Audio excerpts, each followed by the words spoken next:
States House of Representatives member, Congressman Stephen Palazzo, and he joins us from Washington, D.C. I think that's where Stephen is. Good morning, Stephen. Hey, good morning, Jim. Actually, I'm at Ocean Springs High School Are in you? Ocean Springs, Mississippi. I was up there yesterday for the 7th Mississippi Honor Flight program at our nation's capital. But today I just gave a speech at the Ocean Springs Army JROTC program for Veterans Day. So I'm just glad to be home right now and on the line with you. Amen. Well, thank you. How long have you came into office when?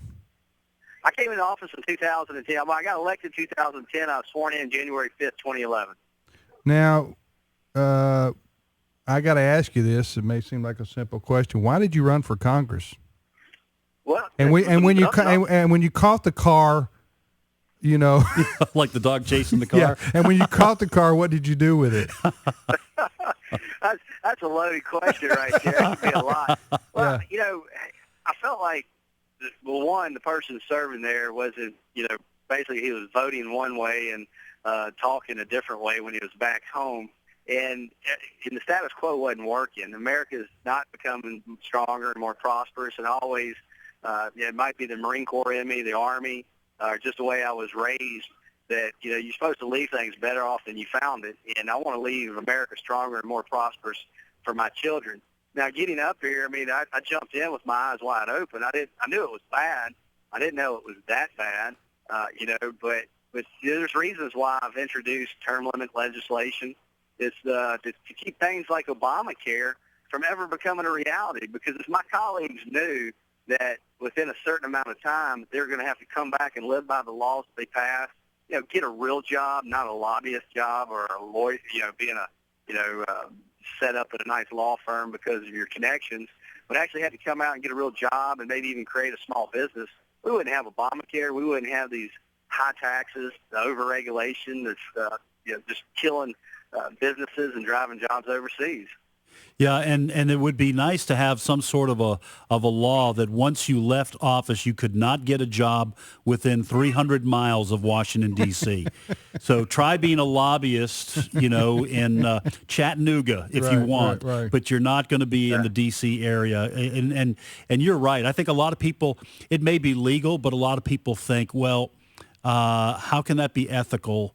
And how can you maintain any kind of an impartiality while you're in Congress? If you've got an eye towards big paying lobbying jobs, I think it's just one of those things that just stinks, even to people, even if it may be legal. Yeah, well, listen, I agree, and that's part of it. Was similar to where our founding fathers and the generations before us were. It's go up there, give it all you have. And come back home to your fields, to your farm, to your shops, and live amongst the people that you serve up in Washington. But they don't do that. Those people don't come back home. They're making millions of dollars and driving up our debt. Keeping the cycle of despair going. So we really need to have that mechanism to say, look, come on back.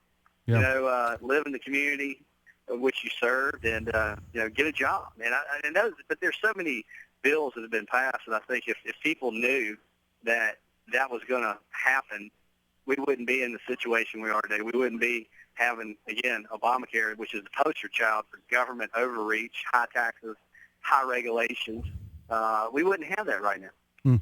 Talking to Stephen Palazzo. He is the United States House of Representatives member from the 4th District of Mississippi. That's on the Gulf Coast, and he was elected and has been in the office since 2011. I want to ask you, you and I talked a couple of weeks ago, Stephen, about what was going on with at Camp Shelby, and in the Army. We found out that they were using training manuals, which included domestic hate groups, which identified, the KKK and neo-Nazis and whatever. Skinheads. Oh, and AFA. Yeah, and the American Family Association, and in some cases the Family Research Council, our friends over there. And the Army has since said, hey, we don't know, this wasn't supposed to happen. These people who were doing the training were not using, Army-approved materials. It was kind of a bizarre story. Right. But anyway, Do you know what's going to be done about this in Congress? Yeah, well, we've definitely, the Mississippi delegation, all Republican members in the House and the Senate, of course, have sent a letter to the Army, basically demanding answers. Right. Because we know American Family is not a hate group. It's a group. If we needed a group at any time in our history, we need a group that's out there espousing Christian principles and biblical teachings to help keep this country from heading into the keeping it from going where it's going is pretty bad. So we've also sent another letter directly to the Army, the Chief of the Army, asking them the same thing. We're not going to. These things are happening too much. Right. They say they're isolated, but when you're taking Bibles out of Air Force lodging, you're taking military seals off of Bibles that are being, when you have your chaplains being told to tone it down or being furloughed because they're not non-essential, the pattern is there, and I think it all stems from from Obama and his administration. Yes, I think it's the people that he's planted throughout, the political appointments, people like Jay Johnston and others who, really don't share the same values that real America has. And so, what better way to kind of break down the fabric of our society if you could corrupt the military from the inside out? And so we're going to stay on top of it. We're going to continue to ask the hard questions. We're not going to let this slide. Well, good. I've heard from other congressmen and senators' offices the same thing here. Get to the bottom of this because, you just don't have something happen in the United States Army, for goodness sakes, that the Army itself goes, hey, we didn't know this was happening. Yeah. This is kind of like Obama saying, hey, I just heard about the IRS on the news. Right. What can y'all tell me? Yeah, and Benghazi and Fast and Furious. And just heard about it on the news. I don't know any more than y'all know. It seems like, but anyway, the good news is that the Army at the top level has told us that they've ordered cease and desist among the people who are using these training manuals, that they don't, they're not going to use them anymore until the Army can review fully why the groups are in there that are named.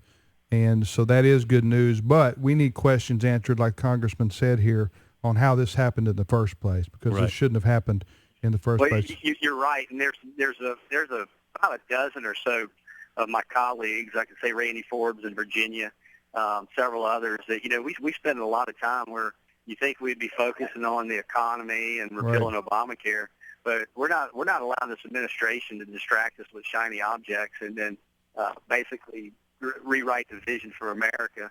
So we're keeping a close eye on these issues. Our men and women in uniform deserve better. They're yes, these aren't career military. The ones that came before them. No, these aren't career military people that are doing this. This is political appointees of Obama. That's who's behind all this. When you peel back the layers, you'll find out that.